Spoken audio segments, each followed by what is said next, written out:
Vamos ler apenas os 3 primeiros versículos do capítulo 18 de Josué.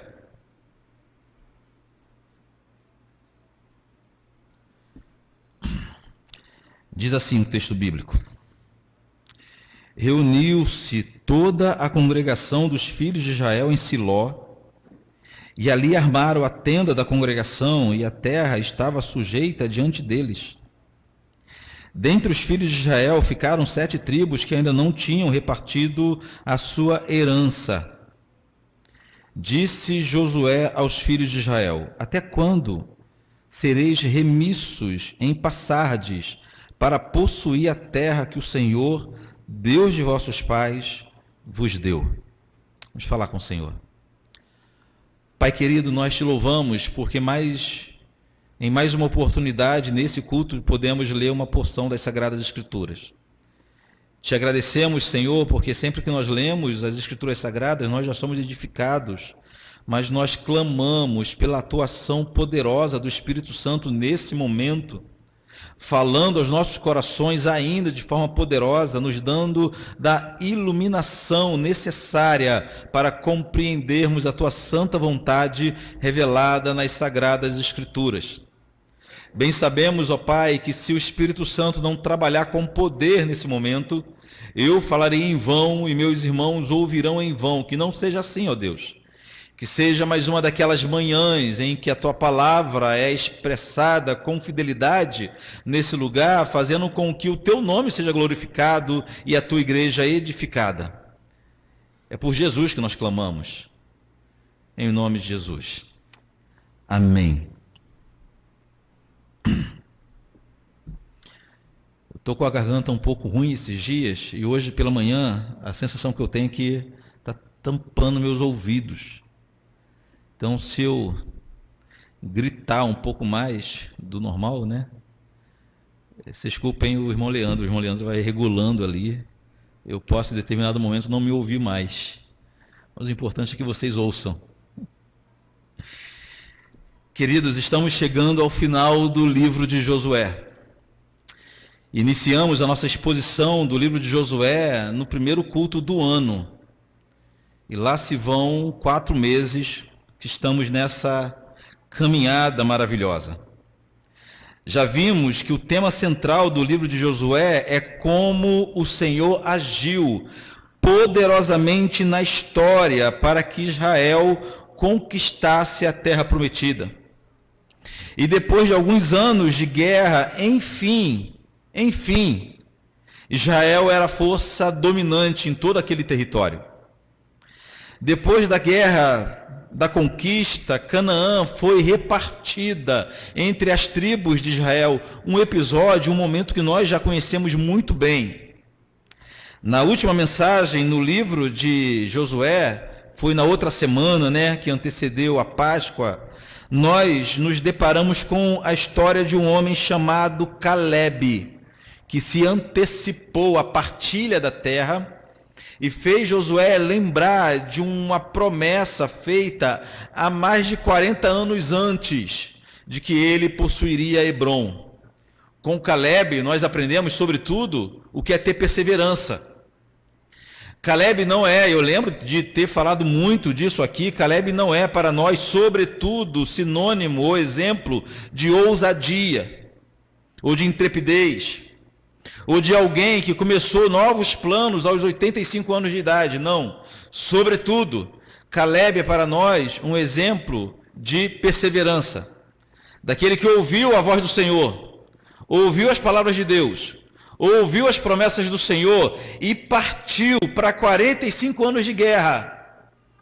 45 anos entre caminhada, peregrinação e batalhas. Porém, jamais esqueceu do que tinha ouvido da boca de Moisés, das palavras do Senhor ouvidas através de Moisés. A partir daquele episódio de Caleb, o que se seguiu foi a partilha da terra. Então, no capítulo 15, até o final do capítulo 17 de Josué, encontramos Josué repartindo dentre as tribos de Israel a terra de Canaã.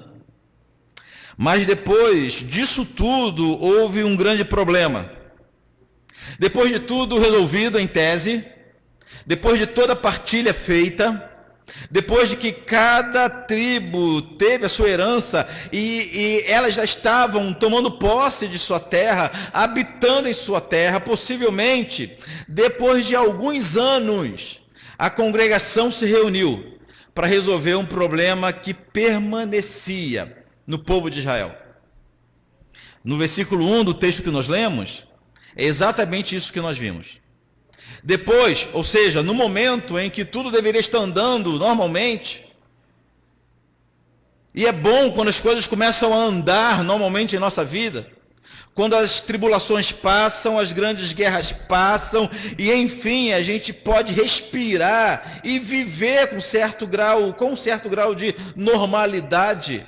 Quando era para tudo isso acontecer, o texto bíblico diz que a congregação, ou seja, os líderes do povo, voltaram a se reunir para resolver uma questão séria.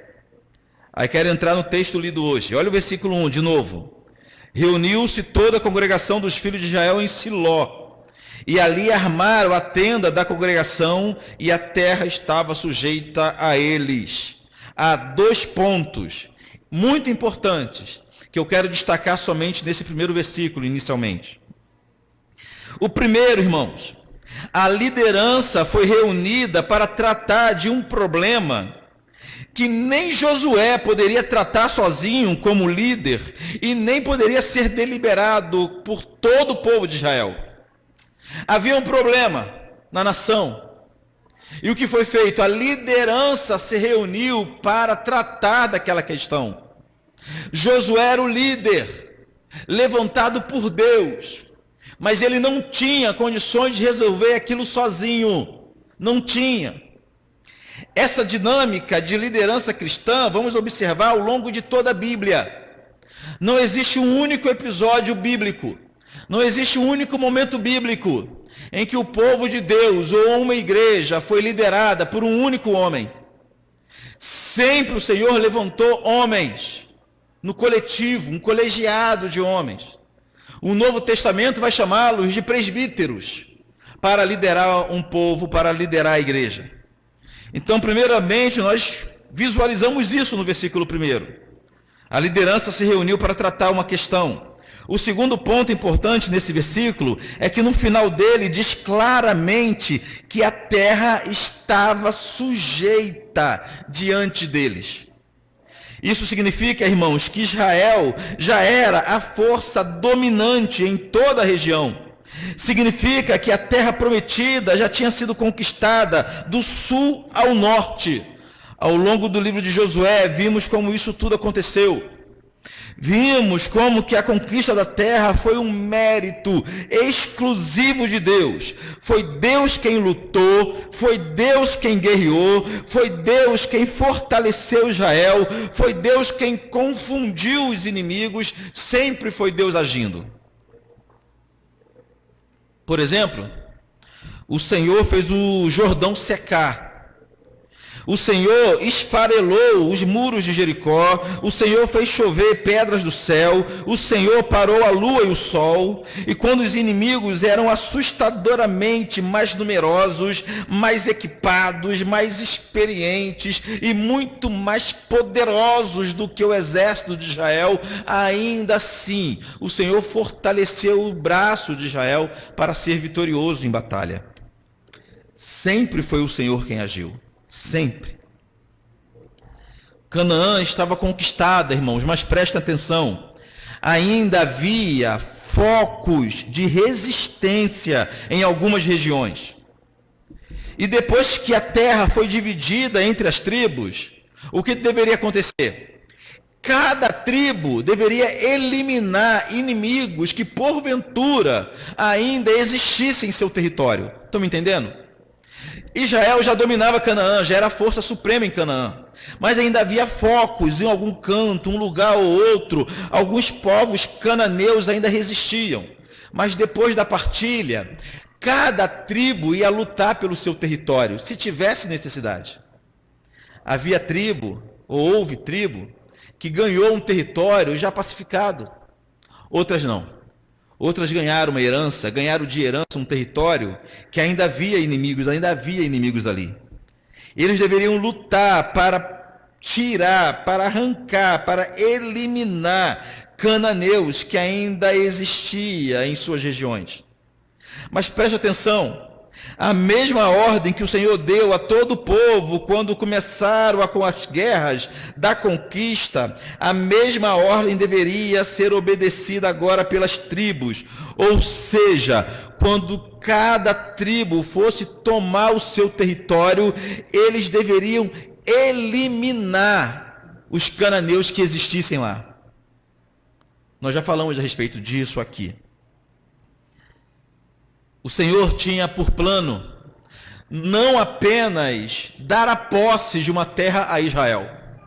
O Senhor tinha como plano dar a posse daquela terra a Israel, mas eliminar, não era expulsar, eliminar, matar todos os cananeus que habitavam ainda ali.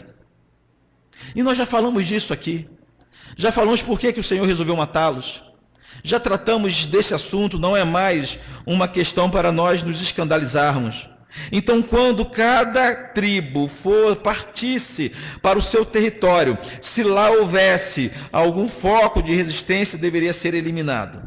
A ideia do Senhor era purificar a terra.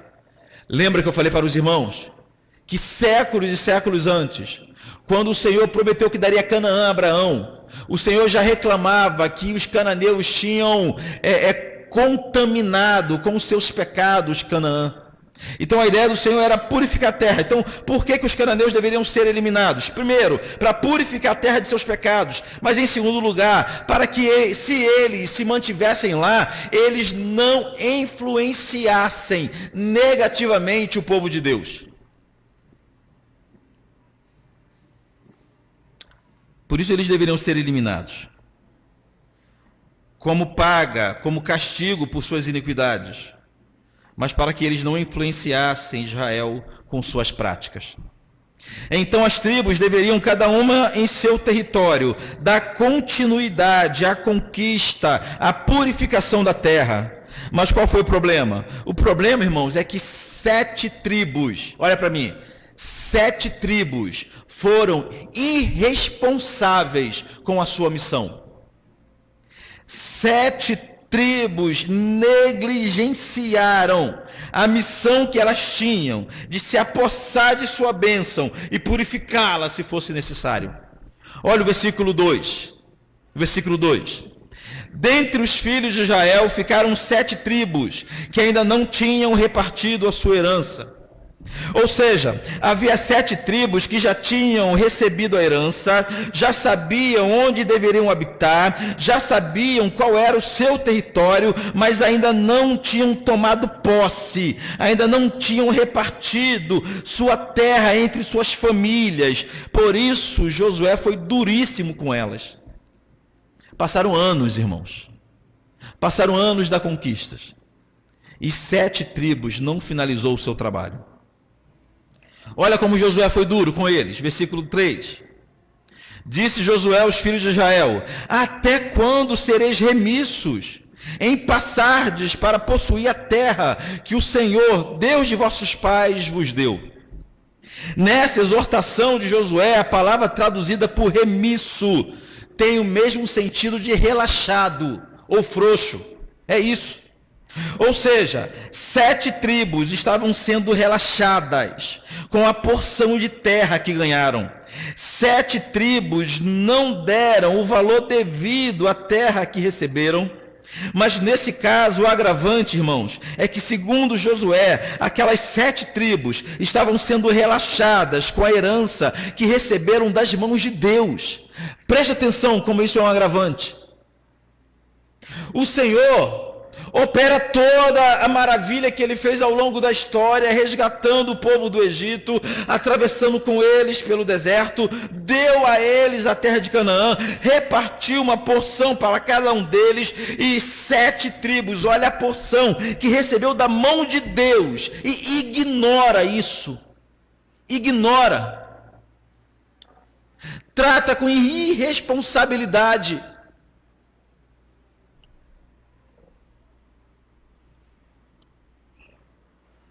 que Josué está falando aqui é o seguinte: até quando vocês vão ser relaxados com aquilo que vocês receberam da mão de Deus? Até quando?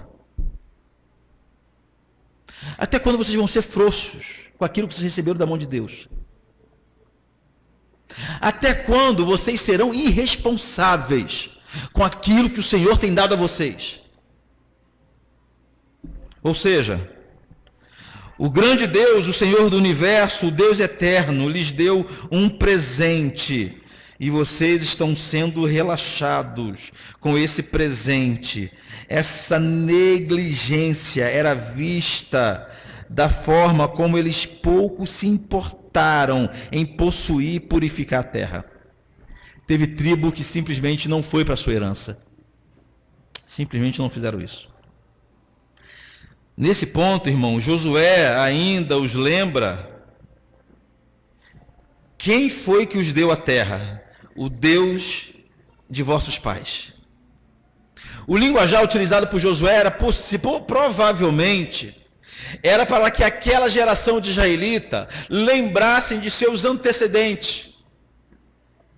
O raciocínio é o seguinte: quando Israel falou, o Deus de vossos pais vos deu essa terra, era para que aqueles homens lembrassem que os pais deles, os antecedentes deles, não tiveram uma terra para habitar.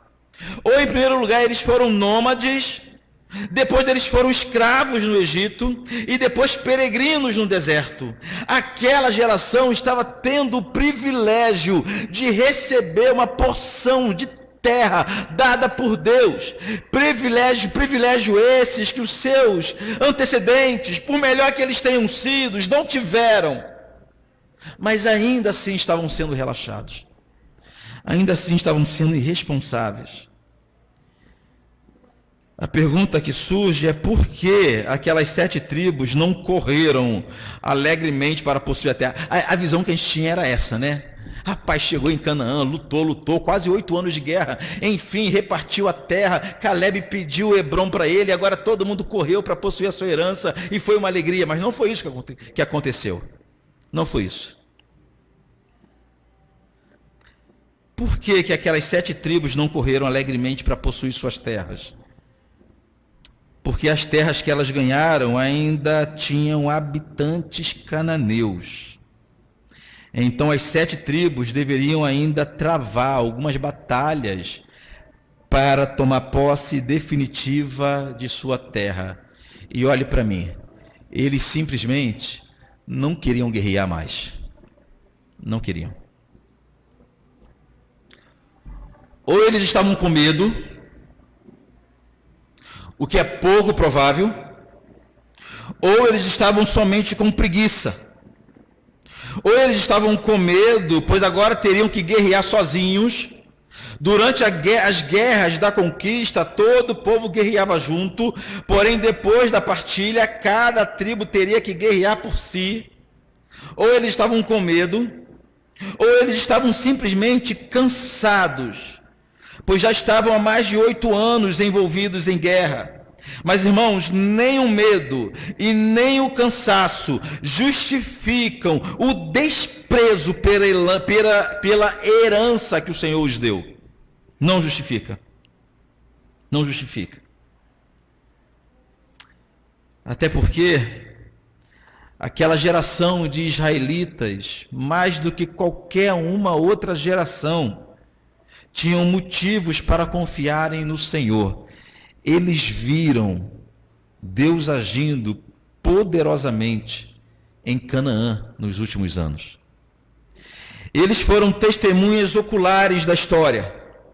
Eles viram o Jordão secando, estavam presentes no episódio de Jericó, em Ai, em Gibeão. Eles viram quando o sol parou, quando a lua parou. Eles viram quando choveu pedras do céu.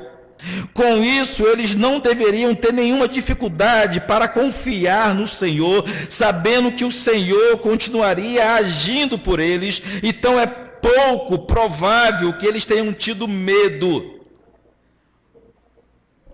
O mais provável mesmo é que eles tenham tido preguiça. Preguiça. eles não estavam mais dispostos a lutar. Não tinham mais disposição para a luta. Conhece alguém assim? Ou em algum momento você já se viu assim?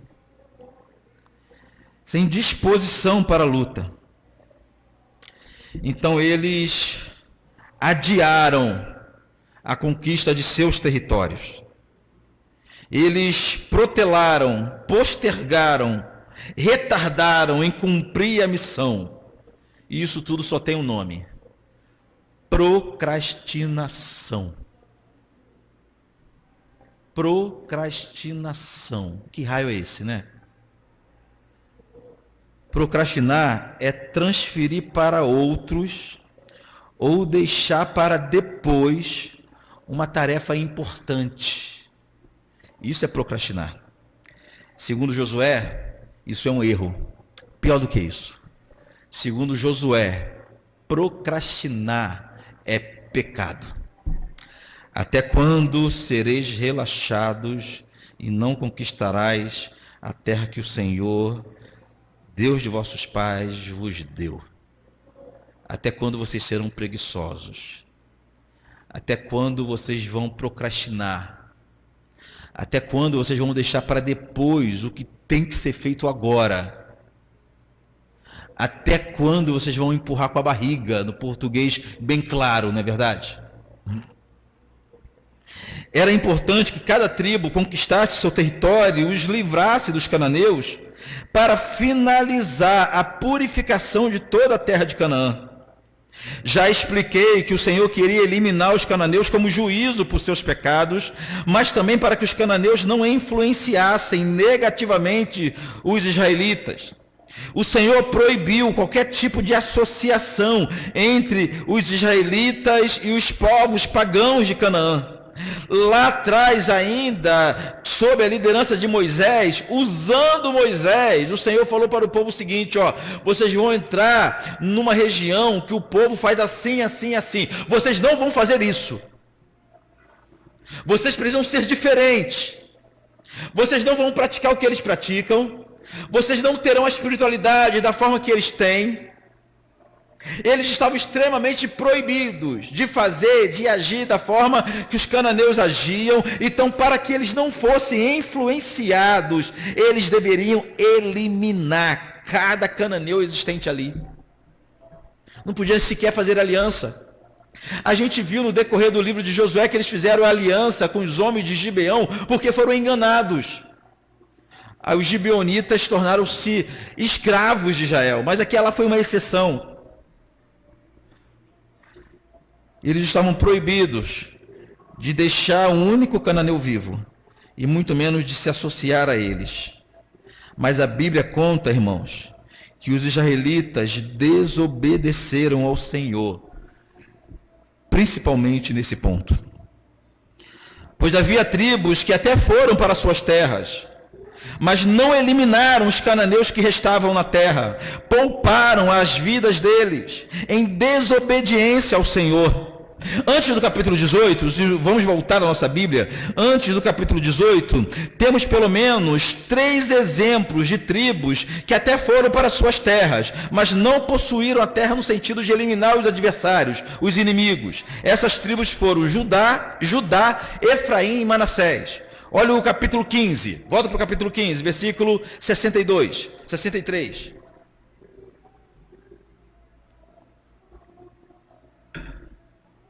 Não se espante com barulho não, é um culto que está acontecendo aqui fora, da Igreja Batista.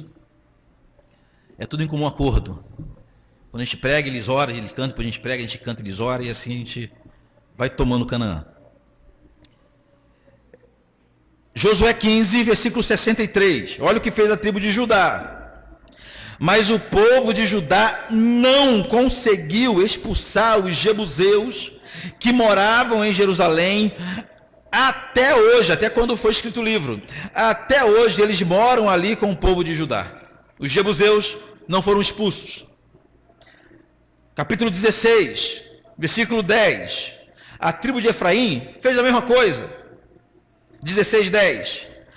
Porém, os cananeus que viviam em Gezer não foram expulsos. Eles continuam a viver no meio dos efraimitas até hoje, mas são obrigados a trabalhar como escravos. Capítulo 17, versículo 12 e 13. Olha o que fez a tribo de Manassés. Mas o povo de Manassés não conseguiu expulsar os moradores dessas cidades. E por isso os cananeus continuaram a morar nelas. Preste atenção. E mesmo quando os israelitas se tornaram fortes, não expulsaram todos os cananeus, mas os obrigaram a trabalhar para eles. Sabe o que é aquela pessoa que acha que tem uma ideia melhor do que a de Deus? O Senhor chega e fala, ó, você vai entrar lá em Canaã, você vai expulsar todo mundo, você vai matar todo mundo, vai eliminar todo mundo. Aí a pessoa fala, não, eu tive uma ideia melhor. Tive uma ideia que Deus não teve. Os meus planos são melhores do que os de Deus. Eu sou mais misericordioso do que o Senhor. Eu vou poupar a vida deles e eles vão servir a gente como escravo. Mas lá na frente, no livro de Juízes, há uma lista mais extensa de tribos que falharam em sua missão de purificar a terra. Resumindo, irmãos, mesmo depois que toda a terra foi conquistada, mesmo depois que todas as tribos se estabeleceram em suas heranças, ainda restavam cananeus habitando na terra e no meio do povo de Deus de forma desobediente, que Israel agiu permitindo que isso acontecesse. E assim a gente finaliza o texto de hoje, até o versículo 3. A parte doutrinária desse texto, a principal lição do texto de hoje é justamente o perigo ou o pecado da procrastinação.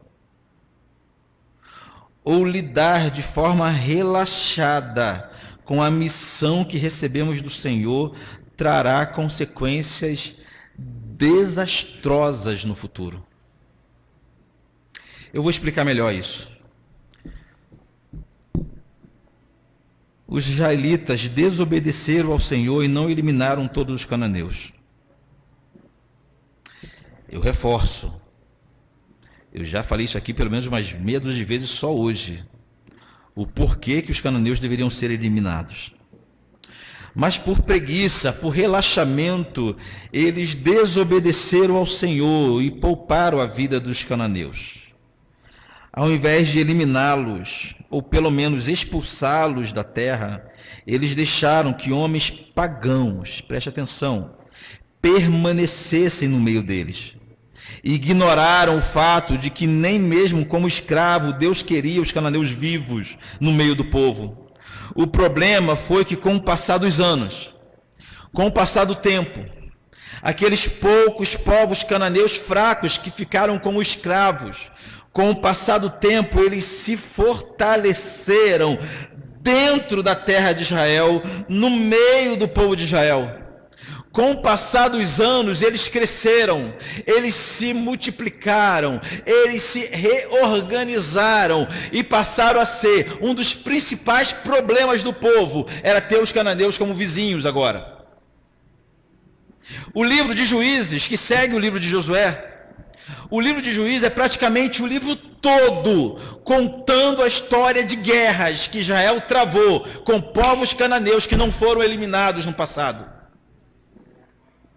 O relaxamento, a irresponsabilidade, a procrastinação teve um fim trágico.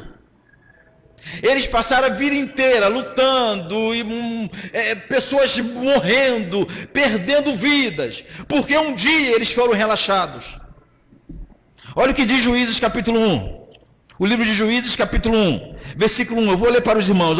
Depois da morte de Josué, os filhos de Israel consultaram ao Senhor dizendo: quem dentre vós primeiro subirá aos cananeus para pelejar contra eles? Josué acabara de morrer. E os povos que eles tiveram piedades e deixaram por preguiça sobreviver em sua região, já se tornaram um grande problema. Mas o resultado final da procrastinação de Israel é visto em Juízes capítulo 2. Vai ser projetado aqui, Juízes capítulo 2, a partir do versículo 8. Olha o que resume, Juízes 2, 8.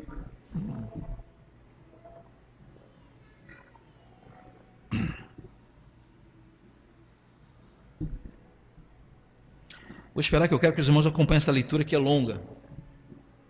Faleceu Josué, filho de Num, servo do Senhor, com a idade de 110 anos. 110 anos. Sepultaram-no no limite de sua herança em Timate-Heres, na região montanhosa de Efraim, ao norte do Monte Gaás. Foi também congregada a seus pais toda aquela geração. Ser congregado aos seus pais significa que seguiu os conselhos do pai, toda aquela geração. E outra geração após eles se levantou, que não conhecia o Senhor, nem tampouco as obras que fizeram em Israel. Rapaz, isso aqui é outra mensagem. Vou abrir um parênteses aqui, gigante. Uma geração que viu Deus agir da forma que viu, não transmitiu isso para os seus filhos. Estranho um negócio desse, né? Pais que não evangelizaram seus filhos. Não é que eles não acreditaram ou que eles se desviaram, não. O texto diz que a próxima geração não sabia o que Deus tinha feito. Mas isso é outra história. Olha o versículo 11. Então fizeram os filhos de Israel o que era mal perante o Senhor, pois serviram os Baalins. Quem são os Baalins? Os deuses dos cananeus, versículo 12, deixaram o Senhor, Deus de seus pais, que os tirara da terra do Egito, e foram-se após outros deuses, dentre os deuses das gentes que havia ao redor deles, e os adoraram, e provocaram do Senhor a ira, versículo 13, porquanto deixaram o Senhor, e serviram a Baal e a Astarote, pelo que a ira do Senhor se acendeu contra Israel, e deu na mão dos seus espoliadores, que os pilharam, e os entregou na mão de seus inimigos ao redor, e não mais puderam resistir a eles. Por onde quer que saíam, a mão do Senhor era contra eles para o seu mal. Que coisa terrível isso aqui, irmãos. Como o Senhor lhe dissera e jurara, estava em grande aperto. Que história terrível. A gente está vendo aqui no livro de Juízes, capítulo 2, a história de um povo que experimentou a ira de Deus. Um povo que experimentou o castigo do Senhor de forma impetuosa. O texto diz que o Senhor os entregou na mão de seus inimigos. O texto diz que para onde eles tentavam fugir, a mão do Senhor era contra eles. Percebam isso. Não é que a mão dos cananeus era contra eles, a mão de Baal era contra eles, não é isso que o texto diz. O texto diz que a mão do Deus Todo-Poderoso levantou-se contra o seu próprio povo. Por que isso aconteceu? Porque eles foram influenciados, eles começaram a adorar um povo que estava no meio deles, que seus pais, por preguiça, não quis eliminá-los.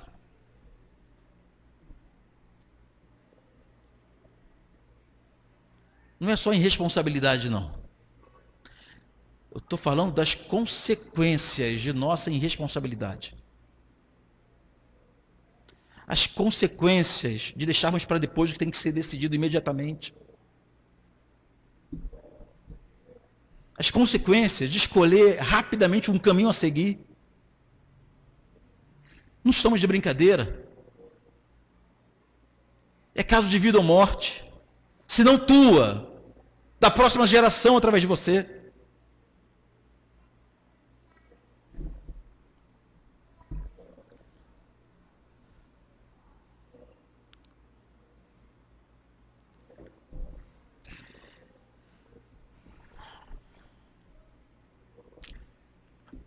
Preciso acabar.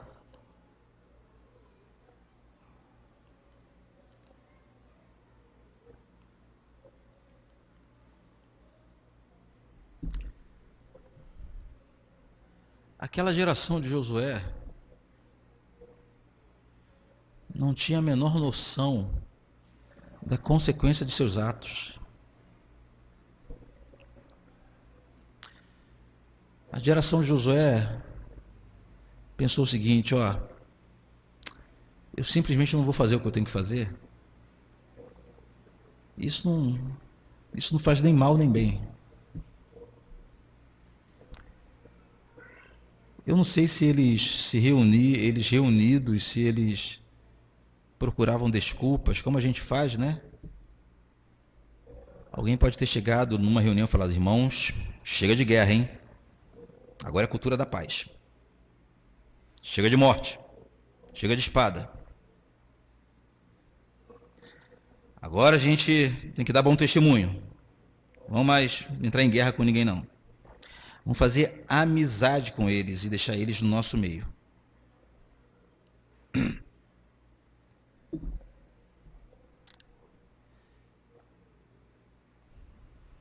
Eu vou chegar lá. Quero finalizar partindo para o final com 3 lições antes da aplicação final. A primeira, irmãos, é que quando o Senhor proíbe que façamos alianças com ímpios, é para o nosso bem. Não é para que nós nos sintamos melhores do que alguém, não. É pelo contrário. Quando recebemos de Deus uma ordem para não nos aliançarmos, e os irmãos entendem o que eu estou dizendo por aliança. Os irmãos sabem. Estou falando toda e qualquer forma de associação. Os irmãos entendem isso.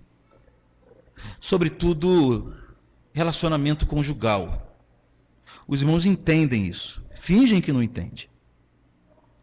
Quando o Senhor nos proíbe de fazer alianças com ímpios, é porque Ele sabe da nossa fraqueza. E que, na verdade, nós seremos influenciados e não influenciaremos.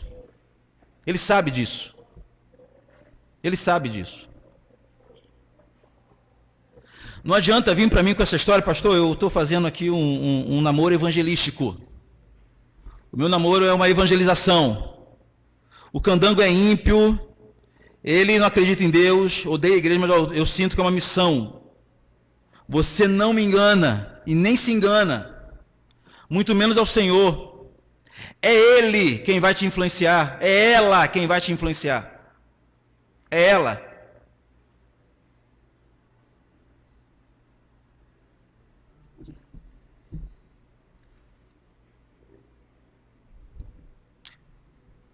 Quantos jovens foram jovens conosco, Amanda, e que andaram por escolher esse caminho? Qual delas ganhou o marido, o namorado para Jesus? Nenhuma.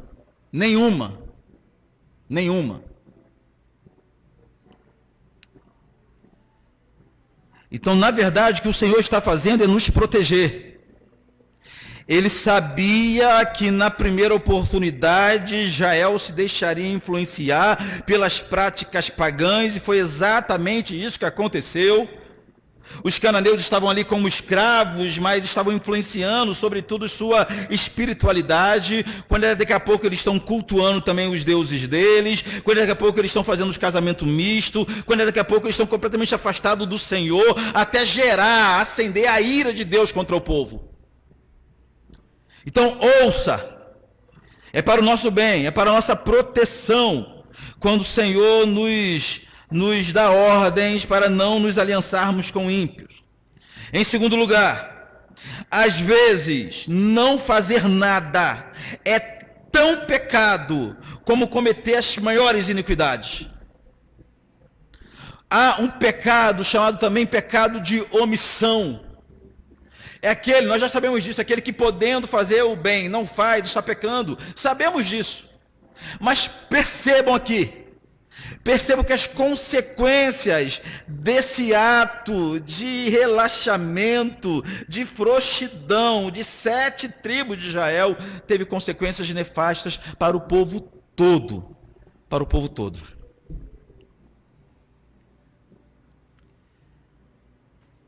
Então, se eximir de tomar uma posição, pode ter consequências terríveis na tua vida, na vida dos teus filhos, na vida da tua família, na vida da tua igreja.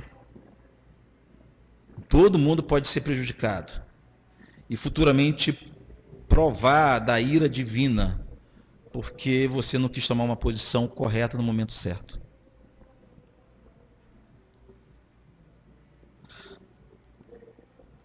Em terceiro lugar, já que até quando decidimos não fazer nada, podemos estar pecando. Presta atenção. Alguém pode chegar para mim, mas pastor, não fiz nada. Foi justamente esse o problema. Não fez nada. Foi justamente esse o problema. Se até quando não fazemos nada, podemos estar pecando, concluímos que não há escapatória para nós. Não há como fugirmos da condição de pecadores. Precisamos desesperadamente de um Salvador. É por isso que precisamos de Cristo. Precisamos de Cristo porque nós pecamos o tempo todo, não só por ação, mas também por omissão. E não há aqui uma hierarquia entre os nossos pecados. Eu não posso dizer para você que o seu pecado por omissão é menos importante do que os que você peca por ação. Não posso falar isso para você. É tão mal, tão pecado, tão devastador como o outro. É aquela pessoa que não consegue falar na hora certa, na hora que precisa falar. É aquela pessoa que não consegue se posicionar na hora que precisa se posicionar.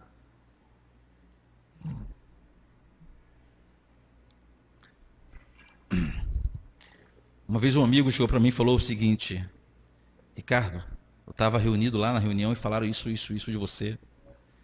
E fizeram isso, assim, e você assim, falaram. Eu falei para ele, mas, rapaz, graças a Deus você sabe a verdade. O que você falou? Ele, não falei nada não, sabe? Não podia me queimar lá também, né? Não podia. Ou seja, tinha um sujeito na reunião, meu amigo, que sabia da verdade. Sabia da verdade. Meu amigo. Não era inimigo não, meu amigo. Ainda é meu amigo. Sabia da verdade. Mas ele preferiu não tomar posição. Preferiu não tomar um lugar. Preferiu não falar. Preferiu se calar quando deveria falar. Preferiu gente que prefere descansar quando deve agir. Gente que espera na hora que tem que decidir. É disso que o texto de hoje está dizendo. Então, se até nesses momentos nós somos pecadores, irmãos, é verdade que precisamos desesperadamente de um Salvador. E Cristo é esse nosso Salvador. Eu quero finalizar com uma única aplicação, que obviamente essa aplicação aponta para a obediência. Como então evitar cair na mesma armadilha que Israel caiu? Obedecendo. Obedecendo. Não estou falando que é fácil não, estou falando que é simples de entender. É fácil de entender, eu sei que é difícil de cumprir, mas é obedecendo. Para nós não temos outro caminho a seguir, senão o caminho da obediência. Se o Senhor falou, faremos. Se o Senhor mandou, cumpriremos. Se é o Senhor quem disse em tua palavra, obedeceremos. Se Ele falou para si agora, é agora. O que Ele mandou esperar, nós iremos esperar. Mas no que Ele mandou a gente agir, iremos agir. E assim tem que ser a vida do cristão. Regada o tempo todo por santa obediência a Deus. Afinal de contas, segundo Jesus, a marca primeira de que nós realmente amamos ao Senhor é que nós obedecemos os seus mandamentos. Essa é a marca primeira. Não é questionar. Não é chegar para Deus e falar: Senhor, eu tenho uma ideia melhor do que a tua. Eu tenho um plano melhor do que o teu. Não é isso. É ouvir a voz do Senhor. Esforçar-se somente para obedecer. Finalizo com João capítulo 14, versículo 21. Eu vou pedir para ser projetado, porque depois nós vamos cantar esse texto em sua íntegra. João 14, 21.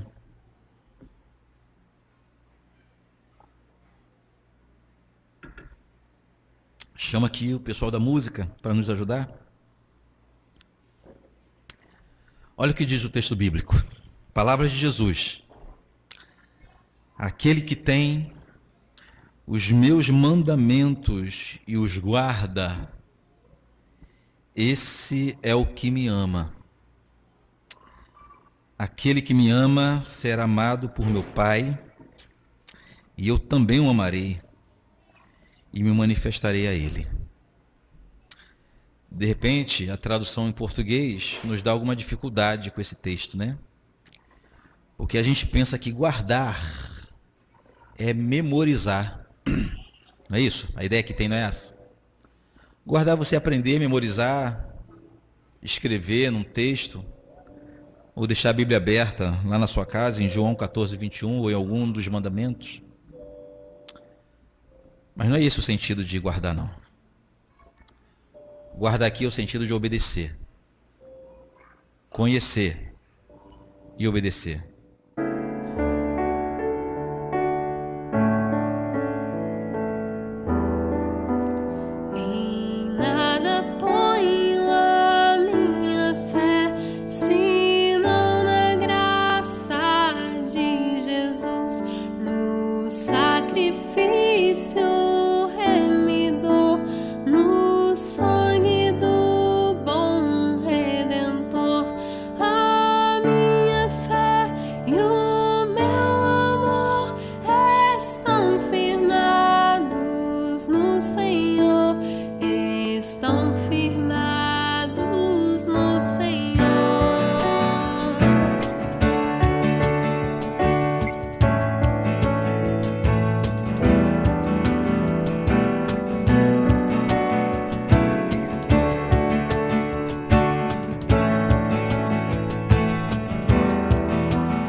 Estão